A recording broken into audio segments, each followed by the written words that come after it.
parfois aussi c'est bien ngeen wax xale yi dëgg aussi à chaque fois les gens viennent vers les jeunes c'est bon mais il faut le dire que mais écoutez on peut pas moi-même trouver une solution il faut que ñu bokk il faut que ñu àndandoo ko jeunes yu aussi am na suñu bëri li ñu bëgg dafa yomb toog fi ñuy toog nga xeexal leen ñu ne la jërëjëf loolu aussi mënul ne soo bëggee dara il faut nga engagé wu pour mu mën a résoudre parce que mënuñu rek chaque fois yéen ñëpp ku ci ne da lay dal da ngay diggante si mbedd mi ñu naan la jàmbaar nga ñu ngi lay gërëm dee ma waxal te bu bés jotee nga war leen défendre yow fa nga nekk di leen défendre du ñu sax ñëw c'est un problème aussi il faut que jeunes yi aussi ñu xam li ñu bëgg chaque fois bu nit bëggee falu ils viennent vers les jeunes nga wax ak yow ne la boo ma falee lii ak lii ak lii ak lii ñu fal la defuñu ko te ba pare yow doo engagé wu waat pour dire que non biñ lay fal du lii nga ñu waxoon et loolu ça ne peut que se faire que de par des mobilisations et par des dénonciations il faut que aussi en dehors de ce qu'on reproche à l'État du Sénégal de dire aux jeunes mais aussi écoutez vous ne pouvez pas passer tout votre temps à être dans les réseaux sociaux à insulter des gens il faut sortir si vous voulez sortir si vous voulez régler être acteur de votre propre développement et du développement de ce pays nañ leen ko wax et avoir le courage aussi de le dire la vérité parce que fii réew mi même ñi falu tey am na engagement bu ñu amoon même bu fekkee ne lañ leen faloon defuñu ko tamit amoon nañ engagement il y avait des mobilisations du temps de Abdou Diouf du temps de Senghor Abdoulaye Wade qu'est-ce qu'il n'a pas fait pour accéder au pouvoir aujourd'hui aussi les jeunes malgré les nouvelles technologies pourquoi bu situation amee bu ñu leen oowee du ñu ñëw loolu tant que amul détrompez-vous ce pays n'ira nulle part parce que il faut imposer la citoyenneté dans ce pays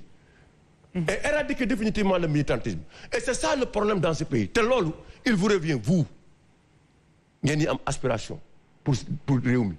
ngeen bañ aussi taxaw ak jeunes yi di leen taxaw di leen wax di leen neexal il faut ñu leen di wax dëgg nañu wax loolu même Macky Sall mi ñuy reproché tey il s'est battu pour être président même bu fekkee ne tey ñu si bëri déception lañu am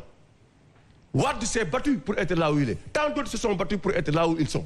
pourquoi les jeunes d'aujourd'hui ils ne le font pas Sëñ Saliou pourquoi à chaque fois qu'il y a des mobilisations pour des choses qui concernent des choses légitimes qui concernent le peuple sénégalais les jeunes ne se lèvent pas est-ce qu'ils sont pas dessus aussi mais parce que non déception xoolal gis nga nit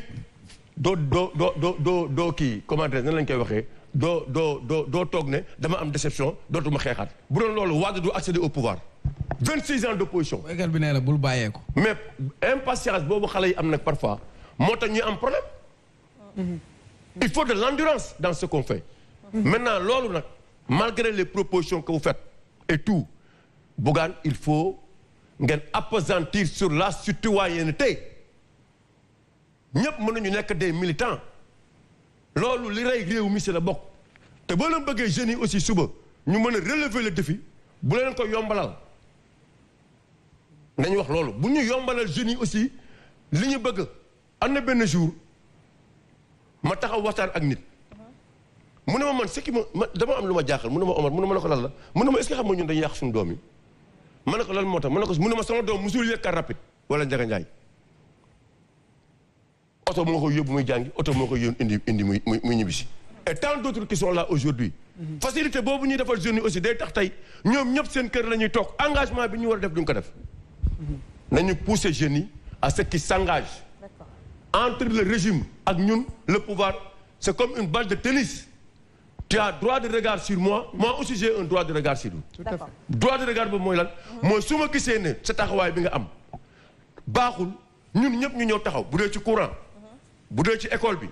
bu dee ci santé bi bu dee lu mu mënti doon bu fekkoon ne dafa am un engagement citoyen ñëpp taxaw maa ngi lay giñal ci alxuraan ne la réew mi dina changer parce que ce qui se passe en France loolu moo tax France développé Allemagne pareil amul yoo xam nga loolu mën nga sol benn yére pendant 1 mois du tilim France nañu waxal ci dëgg lan moo tax parce que amul poussière tey malgré tout tey du ñu am problème courant amuñu problème ndox gratte-ciel boo newoon sa kaw day am ndox ñun suñu robinet bi nekk suuf boo ko ubbee du am ndox. te dinañ ñëwaat ci problème ndox bi c'est important. pour te dire que. maintenant loolu nag li koy régler. waaw Omar. mooy citoyenneté am gëm-gëm comme ni mu ko waxee. taxaw xeex lii c'est la bokk damay ñëw xeex pour que qu'il y ait un changement. C'est clair. parce que imaginez ce qui s'est passé fële à Diamniadio waaw man dama jaaxle sax le président il organise un conseil présidentiel d'accord d'accord nañu waaw mais Beydi Agne mooy toog Beydi Agne c'est Beydi Agne qui représente le secteur privé n'est-ce pas pour régler le problème des jeunes quelqu'un qui est au 7 à 8 heures pratiquement de sa vie professionnelle c'est Beydi Agne à côté de Beydi Agne il y a Guiro mais Guiro il défend qui quel travailleur combien de travailleurs aujourd'hui sont licenciés dans ce pays d'une manière arbitraire est-ce que tu as vu ces syndicalistes c'est des syndicalistes affairistes ils ne sont là que pour IPRES conseil d'administration caisse de sécurité sociale et tant d'autres mais yooyu nga bëgg a ñëw taxaw Beydi Agne toog nii Guiro toog nii ngay taxaw naan vous les jeunes prenez exemple sur ces gens-là non j'aurais souhaité que tu regroupes des jeunes entrepreneurs comme Bougane comme tant d'autres il y a des jeunes qui sont là qui travaillent et il y a comme ay Aziz Ndiaye wala Karab wala ay Nassir Samb wala ay Khadim Ba wala ñeneen sax nga ne yéen xale yi roy leen signé wala ay non je ne sais pas en tout cas Samuel Sarr sax waaw mais Samuel Sarr dafa ndànk bu faut pas comparer Beydi Agne ak Samuel Sarr c'est pas la même chose mon cher du benn Beydi Agne xamoo ko bi muy nekk fii boobu juddu c'est pas le débat Pape le débat c'est pas à ce niveau c'est un débat très sérieux très bien alors il s'agit de l'emploi des jeunes